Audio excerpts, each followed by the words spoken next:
വൈകുന്നേരത്തെ ചായ കുടി ഒരു 10-35 വർഷം പുറകിലോട്ട് കൊണ്ടുപോകാൻ പറ്റുമോ? പറ്റും. എങ്ങനെ അറിയാം? കുറച്ച് മെനക്കെട്ടാൽ മതി. അതെങ്ങനെ കാണിച്ചു തരാം. വേണ്ടതേ ഉണ്ടോ? ചായ അത് മസ്റ്റാണ്. പിന്നെ കുറച്ച് അവൽ നനച്ചത്, കുറച്ച് മിക്സർ, ഒരു കഷ്ണം ഹലുവ വേണം, പക്ഷേ അതിവിടെ ഇല്ല, അതുകൊണ്ടാണ് സ്ലൈസ് ചെയ്തെടുത്തേക്കുന്നത്. പിന്നെ ഒരു പഴം. ഇതിൻ്റെ കൂടെ ഇനിയും വേണ്ടുന്ന 2 ഐറ്റംസ് ഉണ്ട്. ഒരു ബട്ടർ പേപ്പറിൽ പൊതിഞ്ഞൊരു കേക്ക്. അതിന് പേരെന്തായിരുന്നു? അല്ലല്ല അതിനെന്ത് അല്ലല്ല വെട്ടില്ല, അതിനൊരു പേരുണ്ട് ആ കേക്കിന്. പൂ കേക്കും അല്ല. പിന്നെ അതിൻ്റെ കൂടെ 2 ബിസ്ക്കറ്റും കൂടെ വേണം. അപ്പോൾ ഇത്രയും കാര്യങ്ങളായി കഴിഞ്ഞാൽ ഒരു കല്യാണ വീടിൻ്റെ തലേന്ന് നടക്കുന്ന ഫങ്ഷന് കൊടുക്കുന്ന ഭക്ഷണമായി പേപ്പർ പ്ലേറ്റിനകത്ത്. അപ്പം നമുക്കത് റീക്രിയേറ്റ് ചെയ്യാൻ പറ്റത്തില്ല, എങ്കിലും നമ്മളൊന്ന് ശ്രമിച്ചു നോക്കുകയാണ്. കുറച്ച് അലുവയും മിക്സറും അവലും എല്ലാം കൂടെ ഒരുമിച്ചാക്കി കഴിച്ച് നോക്കാം.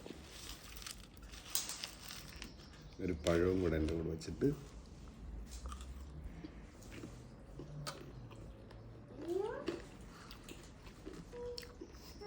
എൻ്റെ പൊന്നെ സത്യം, ആ കല്യാണ ടേസ്റ്റ് എൻ്റെ ദൈവമേ. കഴിച്ചു നോക്ക് ഉള്ളത്. എന്നാ ഞുവാ ശകലം കഴിച്ചു. എന്നാ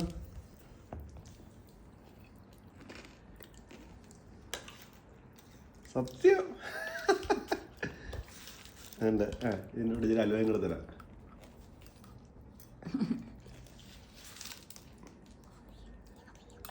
പക്ക, ഒരു സംശയമില്ല. നിങ്ങൾ കഴിച്ചു നോക്ക്.